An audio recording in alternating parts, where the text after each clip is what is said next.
Bueno, buenas tardes. Hoy vamos a ver un texto que nos parece interesante ah, para trabajar como marco teórico, que tiene que ver con el concepto de multiculturalidad y diversidad cultural, digamos, ¿no? Eh, en principio, lo que uno tiene que entender que el concepto de cultura es un concepto amplio, digamos, ¿no? Si bien García Canclini, que es un antropólogo, ha afirmado que la cultura tiene que ver también con los valores característicos de una sociedad, pero fundamentalmente un concepto de identidad, ¿no? Eh, el concepto de identidad va ligado a un concepto de una cultura urbana, ¿no? Eh, en los procesos de construcción de la ciudadanía, las personas van como dándole distintas características particulares y singulares, digamos, ¿no? Y ese concepto de los que habitan un lugar, un espacio determinado, cuando se incorporan otros grupos humanos en esa localidad o ciudad o espacio público, empieza a ver como una cultura urbana, ¿no? Y todo lo que configura esa cultura urbana marca lo que es una cultura rural. ¿Qué quiere decir? Si nosotros pensamos los procesos migratorios, vamos a ver que en general que es distinto en cada continente, ¿no? Por ejemplo, si nosotros pensamos más en lo que ocurre en América Latina, si entendemos cómo se fue configurando el concepto de nación, veremos que generalmente con los procesos de industrialización, las masas iban configurando una identidad en la ciudad, digamos, ¿no? Es decir, que de la periferia a la ciudad. En cambio, en los países europeos la cuestión era como más diferente, es decir, el grupo central o centralizado, digamos, se marcaba de la diferencia de los que vivían en la periferia, digamos, ¿no? Esta idea de ir configurando distintas características y rasgos es lo que en cierta forma constituye la multiculturalidad, ¿no? Siempre hay que pensar el concepto de la multiculturalidad con los procesos migratorios, digamos, ¿sí? Y que se siguen dando no solamente en el pasado, sino en el presente, digamos, ¿no? ¿Por qué las personas concurren o asisten a otros espacios, digamos? Porque en definitiva, digamos, las personas buscan su deseo de seguir, eh, conseguir trabajo, enriquecerse, aprender, estar más ligado a lo que es la centralidad de las grandes ciudades, digamos, ¿no? Ahora, ese traslado de un lugar a otro, de una región a otro, como ocurre también en nuestro país, está caracterizado por necesidades, ¿no? Necesidades culturales, sexuales, intelectuales, económicas, digamos, ¿no? En general, todos estos factores van produciendo una característica que lo hace muy singular, digamos, ¿no? Y esta idea de con la aparición de ciudadanos a otras regiones más pobladas, densidad poblacionales, empieza como a dar otra percepción de ese entorno social. ¿Mm? Es indudable que las personas en ese proceso migratorio traen determinadas formas de ver, sentir la realidad, digamos, ¿no? Y esos lenguajes típicos de cada región a veces pueden generar determinadas tensiones con el grupo que se encuentra en el lugar, ¿no? Eh, Hay que entender también que los espacios urbanos, ya constituidos como lugares, digamos, centrales, empiezan a generar pequeños choques culturales, digamos, ¿no? En términos de que las personas traen su cultura y en cierta forma se presupone que deben adaptarse a la cultura vigente o dominante, digamos, ¿no? Esta posición de supremacía de poder de cultura dominante hace que generes chisporroteos, conflictos, en términos de una cultura que se encuentra por abajo y una cultura que esté por arriba, digamos, ¿no? Eh, la cultura dominante va a buscar todos los mecanismos posibles para generar una cierta selección, ¿sí? Una cierta jerarquización y exclusión, ¿sí? Fundamentalmente exclusión de ese colectivo que resulta, entre comillas, extraño, ¿no? Eh, Generalmente esta cultura marca su poder y su control a través de las los lugares, los espacios y la posición que ocupan en la sociedad, ¿no? Manteniendo un cierto statu quo o ciertos derechos o privilegios por estar rodeado a ciertos grados de grupos de poder, digamos, ¿no? Desde ese lugar hay una marcada diferencia entre considerar a esto como ciudadanos de segunda, digamos, ¿no? Cuando en realidad esto no es así, pero desde la perspectiva cultural antropológica se suele mirar de esa manera, a modo de crítica, ¿no? Porque en definitiva lo que intenta hacer la antropología es explicar cómo estos fenómenos de procesos culturales pueden terminar o adaptando o excluyendo. Generalmente, lamentablemente, lo que ocurre es proceso de exclusión, digamos, ¿no? Es indudable que en los espacios urbanos debe haber una apropiación simbólica en términos de lo que trae y lo que incorpora, ¿no? Pero lamentablemente ese proceso de integración simbólica o apropiación simbólica no se da, ¿sí? Porque también la identidad que trae cada grupo, comunidad urbana, mantiene sus valores, su forma de percibir la realidad, digamos, ¿no? Es indudable, cuando hablamos de identidad, hay que entenderlo en un sentido amplio, digamos, ¿no? La identidad no es otra cosa que un concepto internalizado de valores subjetivos que se apropian de significaciones sociales, ¿no? Es decir, que la identidad también muestra o se muestra frente a los demás como un proceso de externalización, digamos, ¿no? ¿Qué quiere decir? Que el colectivo de una comunidad X o determinada muestra esa diferencia de otra cultura que se le quiere imponer, digamos, ¿no? Siempre hay que entender estos procesos culturales de identificación y de caracterizaciones como procesos en construcción permanente, digamos, ¿no? Esa idea de tener una identidad y de observar otras identidades le da un sentimiento de otredad, digamos, ¿no? Donde uno en esa idea o en esa categoría de otredad, lo que observamos es que las personas no se identifican con la cultura dominante, digamos, ¿no? Sino que se diferencian, es decir, no pertenecen a los espacios donde se insertan, sino que a su vez marcan sus propias diferencias características que lo identifican, ¿no? Y ese proceso de otredad con la idea de una cultura dominante provoca de ciertos choques o ciertas conflictividades que apuntan a la exclusión, ¿no? Hay como identidades variadas, ¿no? Que tienen que ver fundamentalmente desde el punto de vista de la cultura dominante como características muy marcadas, como por ejemplo esta idea de raza que por supuesto totalmente cuestionado, digamos, el concepto de espíritu, el concepto de patria, el concepto de nación, ¿no? Todos esos valores hacen y configuran, digamos, una idea de identidad, ¿sí? Taylor establece que las identificaciones que se producen, ¿sí? En general es tratar de mostrar una identificación a un grupo determinado considerando que el otro, digamos, debe adaptarse a la postura dominante, ¿no? Este es un concepto de la década de los 90, ¿no? De este antropólogo social, digamos, ¿no?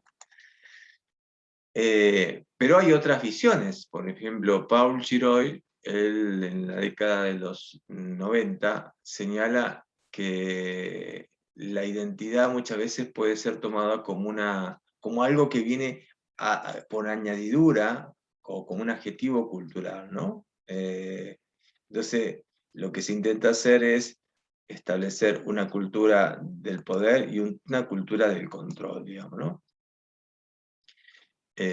Ahora, ¿cómo se transmite la cultura? Y la cultura se transmite fundamentalmente a través de la palabra, a través de las representaciones, pero a través de los medios de comunicación.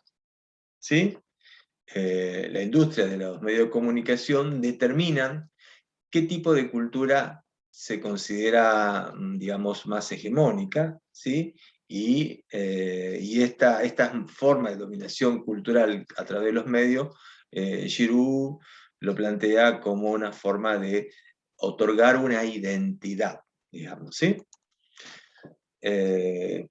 Entonces, esto nos lleva a pensar que esta idea de identidad ocurre entre un proceso como si fuera una bisagra, digamos, ¿no? Entre el mundo de la cultura, la política, ¿sí? Y esas trampas de identidad donde se quiere incluir al otro, pero lo que se hace en realidad es excluir, ¿no?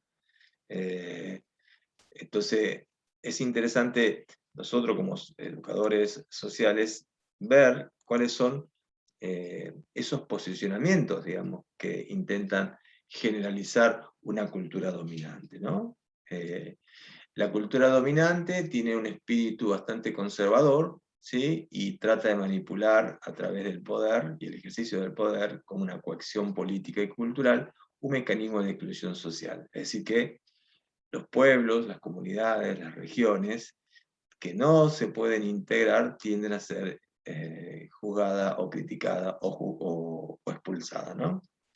Eh, Se espera dentro de esta perspectiva, según Gilroy, eh, una idea de esas unidades, de construir de ciertas unidades homogéneas, es decir, pensar que en esa configuración de ciudadanía, digamos, todos somos iguales, ¿no? Y de cierta intersemejanza de intercambio, es decir, la posibilidad de dialogar con un otro que piense como yo me constituye como un concepto de identidad y sobre todo de un término de identidad más ligada a la cultura dominante, ¿no?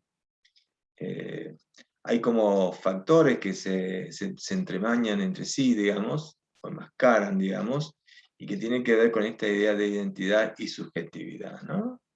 La subjetividad, si bien es un proceso de interacción con un otro, en este caso la familia, pero también ese otro que lo configura está atravesado por una sociedad, y esa sociedad se transmite a través de la forma de sentir y ver la realidad, ¿no? Lo que hace en un cierto grado de identidad, ¿sí? Pero hay que entender que también los procesos identitarios tienen que ver con contextos históricos, ¿no? Cómo uno va cambiando y cómo uno va configurando esta idea de país, región, comunidad o nación, digamos, ¿no? Que a veces llevan actitudes autoritarias, digamos, de ejercicio del poder, ¿no? Que llevan a situaciones extremas de racismo, sexismo, ¿no? O expulsión. Nosotros en el campo de la educación social tenemos que pensar justamente, cuando hablamos con otros grupos humanos, entender que en definitiva el otro, digamos, tiene un mapa, un mundo que lo construye en su identidad y en su forma de entender, y que justamente nosotros tenemos que tener la capacidad de reconocer aquellos aspectos y no tratar de imponer valores que, digamos, representan a una cultura dominante, digamos, ¿no? Eh, la permanencia de la tradición está marcada fundamentalmente por las sociedades modernas, ¿sí? Y que se da fundamentalmente con el proceso de las comunicaciones en masa, ¿no? Es decir, todos los medios transmiten y retransmiten lo que se considera más adecuado, ¿no? Y en ese proceso, cuando se consideran la formación cultural de una cultura determinada, se termina como desconfigurando esta idea de una identidad propia, ¿no? A veces las culturas se sostienen sobre conceptos propios del parentesco, y a veces esos procesos también tienden a reproducirse y ser ejercidos por la familia como valores que deben replicarse a medida que la sociedad sigue creciendo e intercambiando, ¿no? Eh, en esos procesos también que producen identidad están los extranjeros, ¿no? Que el Estado, las políticas de Estado muchas veces pueden lograr políticas que incluyan o que excluyan, digamos, ¿no? Esto, por ejemplo, pensándolo en los requisitos que deben tener para residir en un país, ¿no? Las prohibiciones o prescripciones que se establecen en una cultura determinada, las obligaciones que tienen estos ciudadanos, digamos, que deben respetar ciertas reglas a rajatabla, digamos, ¿no? Por la posibilidad o no de que puedan ingresar o no a una determinada región, ¿no? Es decir, que todas esas reglas y prescripciones que se plantean, inclusive del propio Estado, hace también una idea de una alteridad, digamos, ¿no? Esto de una identidad, ¿sí? Que no puede ser concebida si no hay un otro, digamos, ¿no? Julia Kristeva, otra antropóloga del año 90, ella planteaba la representación del otro, ¿no? El otro, así, entre comillas, pensándolo en términos de el extranjero, ¿no? El extranjero no forma parte del grupo de la sociedad, digamos, ¿no? Según la visión más dominante de la cultura, ¿no?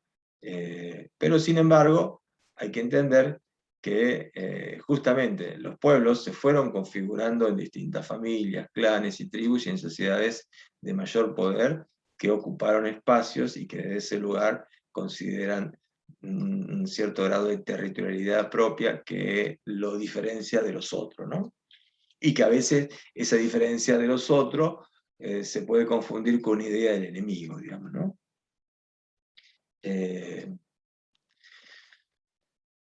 Hay también, cuando digo que esta configuración de la cultura y de la identidad hay que pensarlos con los procesos históricos, ¿no? De cómo se fueron configurando la nación. Nosotros en Argentina es claro de cómo los procesos inmigratorios han dado una identidad propia que por supuesto nos vemos enriquecidos por pertenecer en esta conformación del Estado, esta idea de una nacionalidad, ¿sí? Que generó por un lado un estado de fascinación y también de frustración. Si nosotros vemos y analizamos, por ejemplo, el proyecto de Alberdi, cuando él pensaba construir la conformación de las bases para la constitución del país, él pensaba la cuestión de la migración como un proceso principalmente ligado a los inmigrantes extranjeros, pero entre comillas, lo más intelectuales, los que en cierta forma podían aportar en el crecimiento del país de esta visión liberal, digamos, ¿no? Es por eso que el extranjero ha generado y genera en la población en general esa cosa como de fascinación y enojo, ¿no? Fascinación en términos de cultura, si es una cultura europezante, y enojo si se liga a ciudades o pueblos que se consideran, de comillas, más atrasados o no, digamos, ¿no? Entonces, estas configuraciones van determinando procesos de inclusión o exclusión, ¿sí? Desde el punto de vista del psicoanálisis también se hace un pequeño aporte, digamos, porque habla de los mecanismos inconscientes, ¿no? Y cómo en el inconsciente se busca ese mecanismo arcaico narcisista que me permite a mí reconocerme con el otro y sentirme que yo soy importante porque hay otro que me admira, digamos, ¿no? Y que comparte mi misma forma de pensar y de sentir.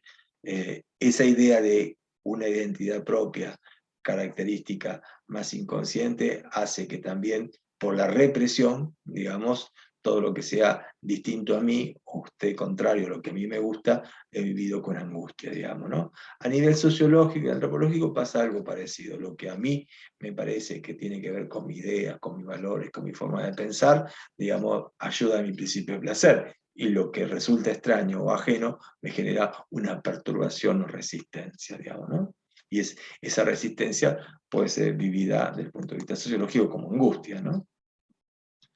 Eh, lo interesante en esto, y es como para ir pensando en las estrategias que uno puede usar en el campo de la educación social, es cómo uno va asimilando, cómo uno va, en cierta forma, aceptando las distintas identidades que pueden existir en un grupo determinado, digamos, entendiendo que un concepto de identidad amplio no habla de un solo grupo de identidad cultural, sino que admites que pueden haber grupos particulares y singulares y que pueden convivir en sus diferencias, digamos, ¿no?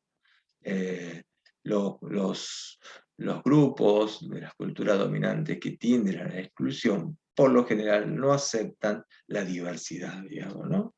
Lo diverso es considerado como lo extraño, lo extranjero, y a veces en determinados lugares se privan determinados discursos nacionalistas que tienden a estigmatizar a otros que vienen en cierta forma a poblar o a ejercer su derecho como ciudadano en un país diferente, digamos, ¿no? Y observemos esto también con las cuestiones sociales y económicas, ¿no? Por ejemplo, que a veces ¿qué se dice, por ejemplo, de los extranjeros que vienen a sacar el trabajo, que vienen a traer culturas que no son buenas, y toda una serie de justificaciones que lo que está detrás de todo eso, un concepto de una cultura dominante, digamos, ¿no? Eh, Cuando se caen esos posicionamientos, culturas tan extremas, ¿sí? Lo que hay que hacer, en cierta forma, es empezar a entender que debe haber un proceso de asimilación, ¿sí? Y de admisión, donde las diferencias deben aprender a ser aceptadas, digamos, porque en definitiva todos somos seres humanos y todos tenemos miradas y formas de pensar diferentes, digamos, ¿no? Hay que tratar de, de generar mecanismos y espacios, digamos, y dispositivos discursivos que entiendan, tendiente a incluir, digamos, ¿no? Y a admitir la diversidad cultural, digamos, ¿no?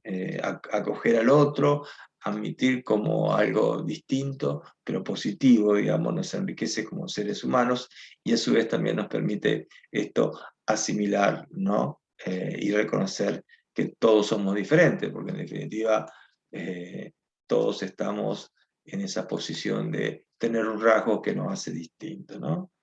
Eh, el intercambio de esta reciprocidad, en tanto del que, el que habita y el que trae, digamos, permite constituir un concepto de interculturalidad, ¿no? La interculturalidad permite generalmente haber interacción, permite en cierta forma generar nuevas culturas híbridas, ¿sí?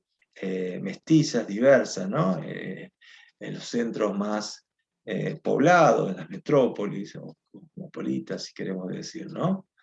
Eh, Tureich plantea el concepto de multiculturalidad principalmente como la necesidad de superar esos espacios privativos donde las personas se terminan convirtiendo en guetos, ¿sí? O espacios homogéneos, ¿no? Justamente la autoafirmación de una identidad tiene que ver fundamentalmente con la presencia de la alteridad, es decir, la presencia de otros que pueden ser totalmente distintos y de ese lugar romper con las culturas dominantes, nacionalistas o por ahí se pueden pensar extremadamente patrióticas que siempre van en detrimento de la minoría, ¿no? Aprender a ser tolerante, ¿sí? Es una respuesta positiva de la construcción de una sociedad multicultural, ¿no? Una sociedad se constituye, se configura en un espacio social determinado, ¿sí? A través del cual el sujeto se integra a su cultura. Pero para producir realmente una verdadera incorporación, ¿sí? E integración, deben generarse estrategias de inclusión, estrategias de inserción, ¿sí? Donde la multiplicidad cultural aparezca, ¿sí? Y donde cada uno del lugar que ocupa puede reconocer y aceptar que vivimos en un mundo cambiante y en un mundo totalmente distinto, ¿no? Si bien es cierto que desde el concepto de cultura tradicional se presupone que hay una forma de ver y entender la realidad, y lo que se está planteando acá es particularmente que existen distintas culturas, distintas formas de entender. La sociedad globalizada ha intentado mostrarnos que existe una sola forma de cultura, y en este concepto de aldea global o mundo globalizado parece ser que lo que se intenta fomentar desde el medio de comunicación es principalmente una cultura globalizada, digamos, ¿no? Y nosotros, como educadores y como formadores, tenemos que entender que esa localización global o aldea global, digamos, lo que esconde ahí son diferencias, digamos, ¿no? Que se expresan y se manifiestan fundamentalmente en determinados territorios, ¿sí? Donde justamente hay una gran diversidad cultural, ¿no? Kimilska, en el año 96, plantea también que existe una gran diversidad, ¿sí?, de culturas, y que las culturas cuando se identifican empiezan a construir su propia autogobierno, dice, ¿no?